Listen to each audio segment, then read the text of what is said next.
Thank you very much, Dr. Brown, for spending some time with us with CRIIRAD. So you are a historian specializing in the history of science, currently a professor at the Massachusetts Institute of Technology in Boston. Today we are here to discuss your book, Manual for Survival, a Chernobyl Guide, Living with a Disaster and Beyond. We're just going to highlight a few key points from its particularly rich content. We hope this will inspire many people to read it, to grasp the full scale of the catastrophe, to understand why and how obstacles were placed in the way of revealing the truth. So my first question is, you're an American citizen. How did you come to work on the environmental and health consequences of the Chernobyl catastrophe? Well, I'm an American citizen who specialized in Soviet history. And I first wrote a book called Plutopia, and it was about the history of the first two cities in the world to make plutonium. That was an American city in the American West, and that was a Russian or Soviet city in Siberia. And when I worked that story, I kept meeting farmers who lived outside of these plutonium plants where they were making plutonium for nuclear weapons. And they would list all these health consequences, and they would say, we are sick and our families are sick because of that plutonium plant over there. And I thought that was interesting. It was farmers, whether they were speaking Russian or English, they tended to be saying the same thing. They lived 10,000 miles apart. I couldn't find a whole lot about health consequences from the plutonium plants because they were military sites. So, really, as a sequence to Plutopia, I started researching the Chernobyl story to try to get at a civilian site where there were more records that were open, that was more recent, to try to figure out what happens to people when they're exposed long term to low doses of radioactivity and what happens to environments too. So I went into the archives in Kiev and I hit a Klondike of records. There are so many fascinating hospital records, records from the agriculture ministry, ministries of mining and engineering, on and on and on. Labor unions, all talking about, this problem they had of having to live and possibly eat Chernobyl radioactivity. Okay. So now let's go in the question of the complexity of the contamination after the Chernobyl accident. My first question is, uh, the Soviet Union deployed colossal resources in an attempt to liquidate the consequences of the accident. Your book documents this mobilization, but also highlights the failure of decontamination and the terrible burden of meeting quotas. You provide a striking example of prioritization, production, over protection. The fate of the approximately 50,000 head of livestock recovered from the 30-kilometer exclusion zone and sent to slaughterhouses. Can you tell us, for example, what happened to the contaminated meat? Yes. I mean, there was the official term for people who worked with Chernobyl cleanup were called liquidators. And the idea is you could liquidate radiation, but you can't really do that. All you can do is move it somewhere where it's held safely for up to tens of thousands, hundreds of thousands of years until that radiation decays. So that's what the Soviets were trying to do. It was sort of a Sisyphean task. And at some point, soon after the accident, they realized that they had tens of thousands of heads of livestock, cattle, sheep, goats, who were out in the fields when the radioactive clouds passed over. The animals were sick, losing hair, flagging. And so they sent soldiers out and shot them. So now they have, just a colossal volume of freshly slaughtered meat. Meat was a really shortage item in the Soviet economy, and they hated to throw it out. And so they came up with a manual for meat packers in the region. And that's why I call this book Manual for Survival, because I find all kinds of new handbooks for how to survive on a radioactive landscape. And I think these are some of the first of its kind. So anyway, they said to the meat packers, take the meat and grade it low, medium, and high levels of radioactivity. The low and the medium levels mix it with clean meat, and produce sausage. And label it as you normally would, and send it all over the country, except not to Moscow. That's where the people who wrote the manual lived, was in Moscow. And so the idea is like diffusion is the solution. If millions of people eat a little bit of radioactivity, it won't kill them. So what do you do with the high level meat? They said take the high level meat and put it in freezers and wait till it decays. So pretty soon in southern Belarus and northern Ukraine, meat packing companies were writing the government saying, we need more freezers. Give us more freezers. And they keep asking. They don't get enough freezers. Finally, in Gomel, the meat packing plant gets a refrigerated train car. They stuff it with 60 tons of high-level radioactive meat, and they sent it to Baku. And there, the Geiger counters went off, and they sent it to the Armenians, and on and on. This radioactive ghost train circled the western half of the Soviet Union for 4 years until the refrigeration on the train failed. Nobody wanted to go near it.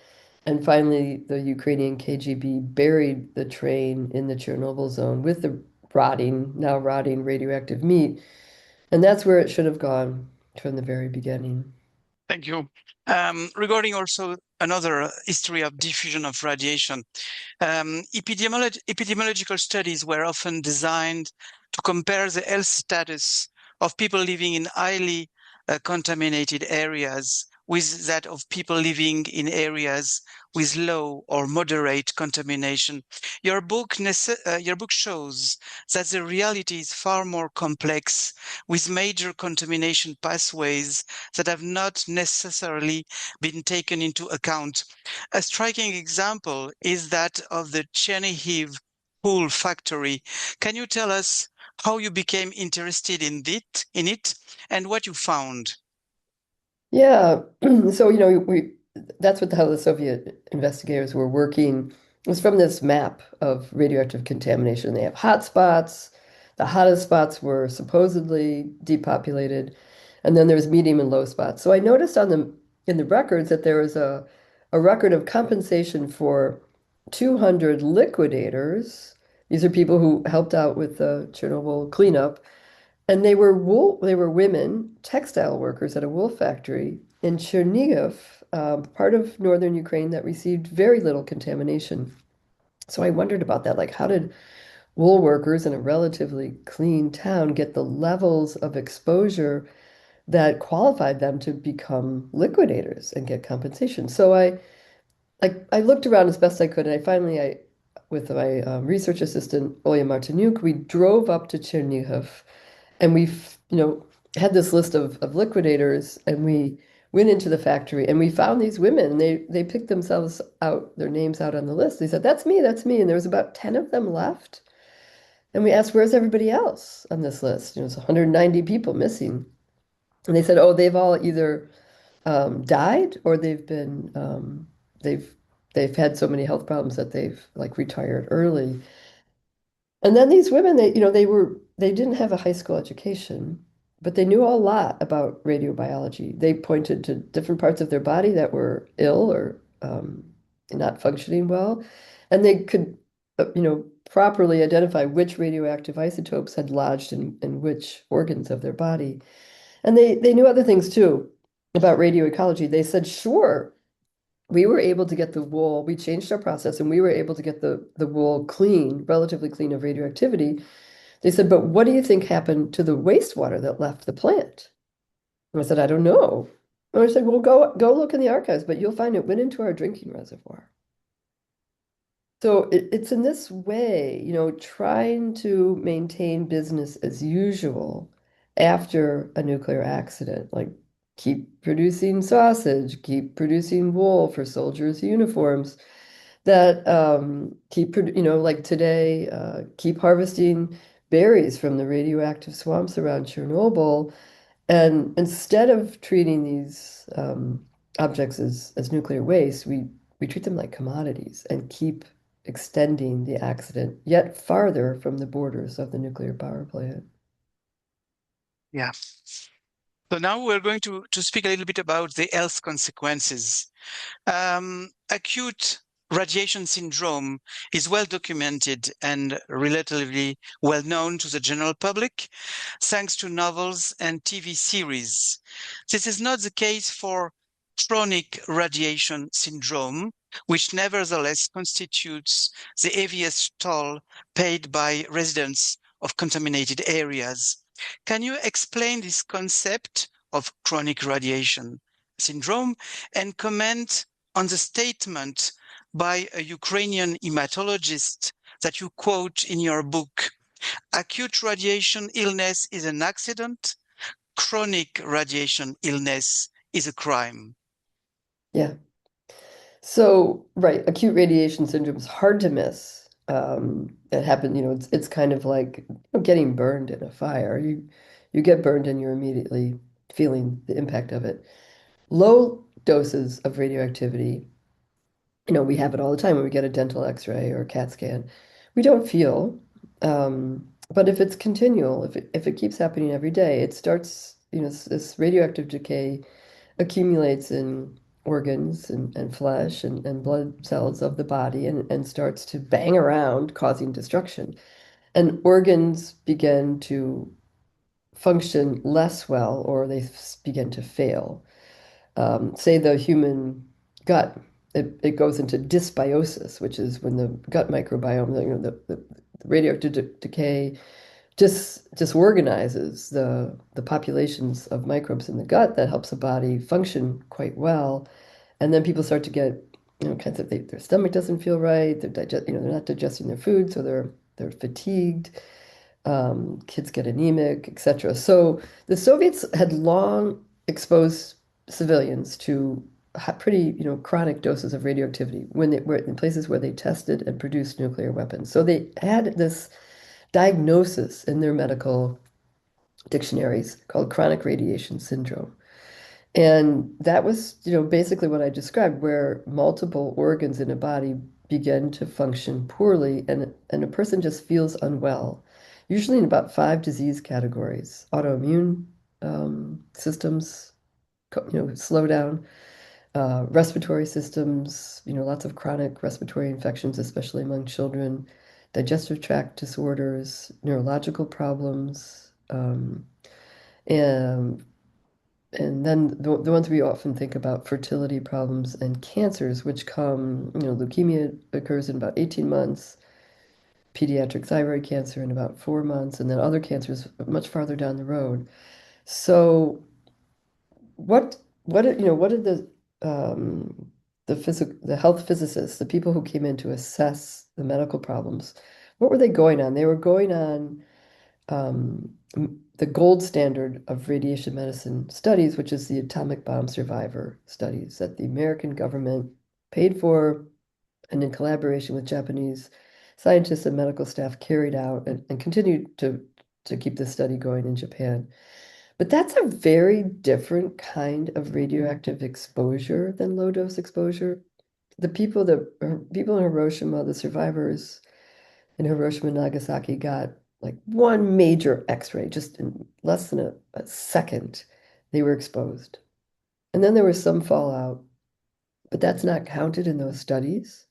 So what we have is a very different case in Chernobyl, where people are like the wool workers. They're hugging these bales of wool, which is like each time they pick one up, it's like getting an X-ray. And they do that many, many times a day.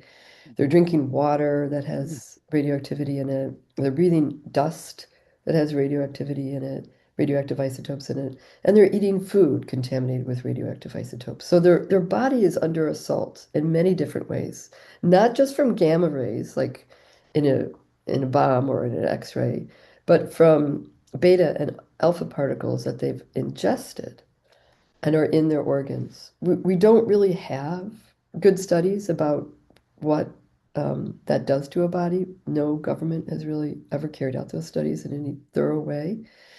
The Soviets have done the most so far, and that's where they came up with that diagnosis of chronic radiation syndrome. About the evaluation of the impact After delving into the archives and conducting interviews with witnesses to the disaster, what is your personal conviction regarding the true human cost of the disaster? What do you think of the 50 or so deaths recognized by UNSCARE and the several thousand cases of easily treatable thyroid cancer? Is it possible to estimate an order of magnitude, a minimum number of people affected? Yeah. Around about, the early 2000s, they were trying to assess the damage from Chernobyl.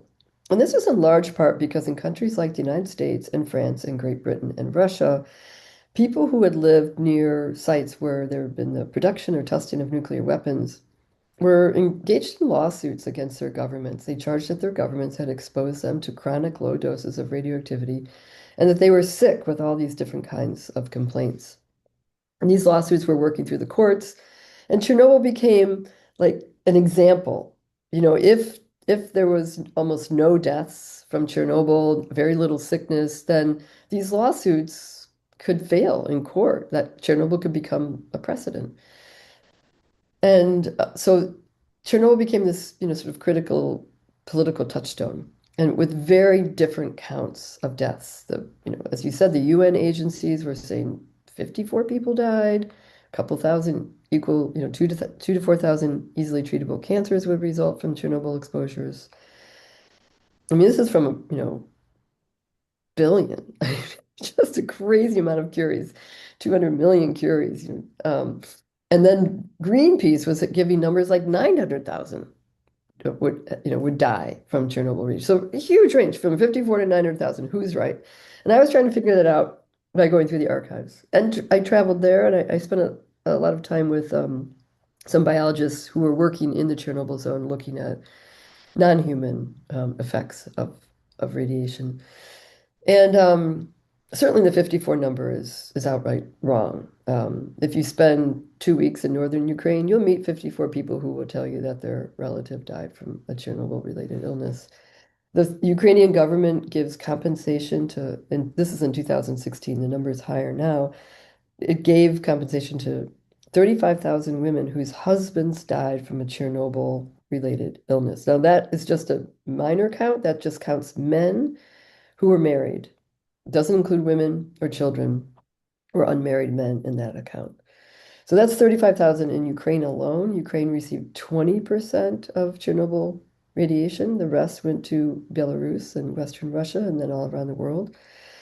Belarus and Russia have not issued any kind of count of the compensation they give or of their estimates of deaths or casualties. They don't seem to have the courage to give those numbers out. So 35,000 is the bare minimum of deaths from Chernobyl. I do, think, as I said, that's a very limited count of a subset of people who were exposed.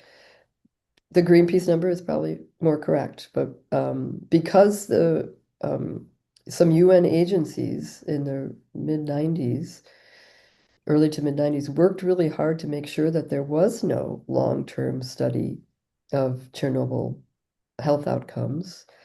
We don't really have a study that's big enough and extended enough, like the Japanese bomb survivor studies, to tell us what is the effect of chronic low doses of radiation. That is a really important question as we build more nuclear reactors around the world.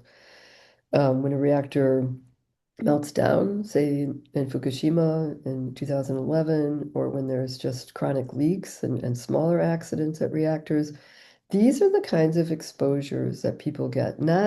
Hopefully we will never have another nuclear war in this world. So this question of chronic low doses of radiation should be taken up and studied in a really serious way. And unfortunately, we don't have those answers yet. Yeah. So now we are going to speak a little bit about the role of the West, the Western countries.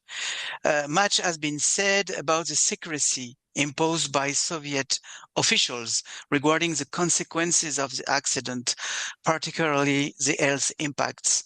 But your book also highlights Western responsibilities how Moscow turns the WHO, then the IAEA, to try to calm the anger of residents when they discovered in 1989 that they were living in highly contaminated areas. These organizations did not hesitate to assure them that there was no risk, that health problems were linked to stress, and that relocation would exacerbate psychological issues. You also highlight the role of Westerners in the delayed recognition of the thyroid cancer epidemic, a delay that had disastrous consequences for aid to the victims of the disaster. Can you tell us about what you discovered during your research, for example, regarding the role played by Fred Mettler? As soon as Chernobyl happened, the International Atomic Energy Agency at its Board of Governors meeting said, this is not good. We just had 3 Mile Island in 1979. Now Chernobyl, nobody's going to want to build new nuclear power plants. What are we going to do? Then, years go by, but just a few, and Ukrainian and Belarusian medical personnel start to notice that there's this rash of children with pediatric thyroid cancer. It's a rare disease, 1 in a million before Chernobyl. Kids would get this disease. Now all of a sudden there's 30 cases in just the southern Belarus in the Gomel region, and there's another 20 cases in northern Ukraine. A clear epidemic. There should have been, one every few years. After 1989, as you spoke, finally in June of 1989, the Soviet government published a crude map in the newspaper of places where there was hotspots of radiation and places where just the radiation map of Chernobyl. For 3 years, people had been living not knowing what this map looked like. When they saw it, they were like, "Oh my God, I've been living in a highly radioactive zone or medium or whatever." And people were angry, and they didn't trust their government anymore about when they made pronouncements about the Chernobyl health effects. And so Moscow turned to the World Health Organization. There's like, "Can you help us? Can you come in and do an independent, study?"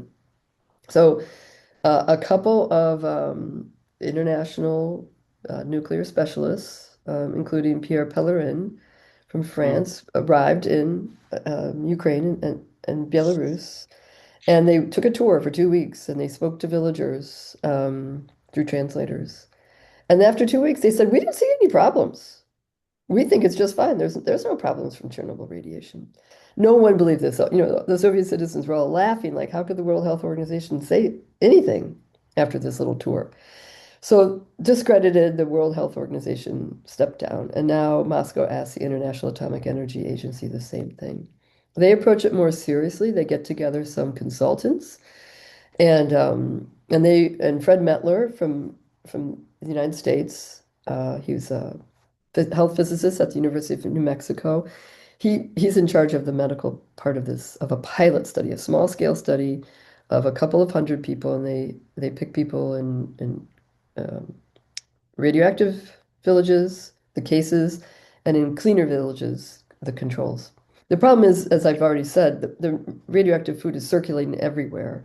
In fact, the people in the control villages are probably eating more of it because they're not getting compensation to buy food off the shelf. Mhm. And the people in the radioactive villages are still growing food and they're selling it in the markets to anybody who will buy it. So these Ukrainian doctors go to Mettler and they say, "Hey, you say we don't have any pediatric thyroid cancer, but we have these 20 kids here. Why don't you take these biopsies and go home and see if you think they're really thyroid cancer, because we think they are." And the line from the West was the Soviets have terrible, science, they have terrible technology, they must have terrible medicine. How do they know what thyroid cancer is? But Mettler takes them home to his lab in New Mexico, and as he writes later, they all check out. So there is an epidemic of thyroid cancer going on in Ukraine. But in his report that he published just a few months after he got those biopsies checked out, he says there was no sign of pediatric thyroid cancer. There was some anecdotal evidence that were just rumors. So this was the kind of science that's not science that was going on in the former Soviet territories. And, right when the Soviet Union collapses, as it's collapsing and as it transitions into post-Soviet countries. I found as I worked through this that the few people in these UN agencies that spoke up, like a UN scientist by the name, working for World Health by the name of Keith Baverstock, he's English. He tried to get people's attention to the kids with pediatric thyroid cancer in Belarus, really sick kids that could use international help. And he was slandered and then fired for that work. I found after I published this book that I became basically like a character in my history, that I was slandered, and organizations like the Breakthrough Institute and the Journal of Radiological Protection just went on a sort of a campaign to discredit my work, even though it's a result of 27 archives, 5 years of work, and with the help of several research assistants. So there is such a powerful, well-funded set of nuclear agencies that promote a certain kind of story about the safety of nuclear health, and we need to have more independent watchdogs. I don't take any money from any nuclear agencies. Most of the people who are health physicists or comment on these things in the public media are on the payroll or do get grants and the like. And so I think it's important just follow the money. Who's independent and who's not. Now, maybe a few words about France. CRIIRAD's work has shown that France played a very active role, as you said, in the spread of misinformation, notably through the director of the service in charge of protection against ionizing radiation, Professor Pierre Pellerin. We would like to share with you what this high-ranking official stated starting on May 1st, 1986, and it was never contradicted thereafter. The press releases were sent by him daily to local authorities, the media, and all organizations the public could turn to for advice. He said, "Concerns regarding tourism or missions to the USSR are unfounded from a health perspective. From the very beginning, the Soviet authorities have, of course, registered all areas where such situation could have occurred or might still occur." This was written on May 1st. Given the information you've gathered from the archives of that time, what do you think of this statement for those who traveled to Kiev, for example, at that time? There's a big international bike race going on in Kiev at that time. So there's all these athletes outside riding through the city, breathing heavily. Just on that day, the day before, April 30th, 1986, radiation levels spiked in Kiev.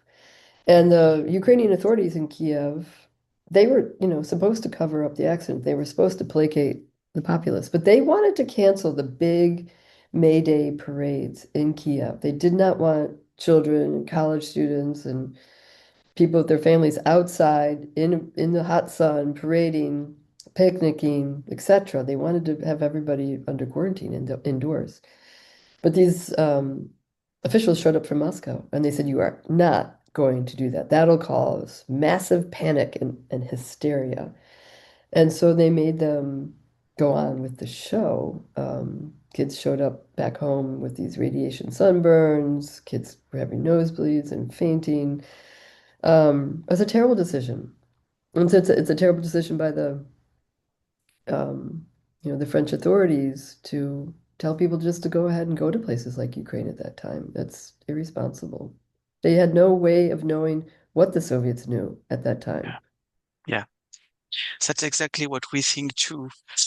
And now we are coming to our conclusion. More than 6 years have passed since the publication of your book in 2019. It's easy to imagine that it must have caused quite a stir in the radiation protection community and the nuclear establishment. Have you been contacted by representatives of official agencies? Have you been approached with a view to amending official reports or funding new studies, exploring archival materials with greater resources? No, on almost all counts, unfortunately.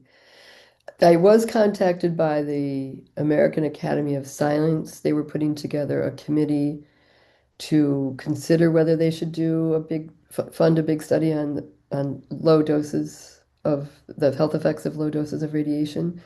They talked to me on the phone, and then they did not include me in that pilot group. And then that pilot group decided not to fund the study.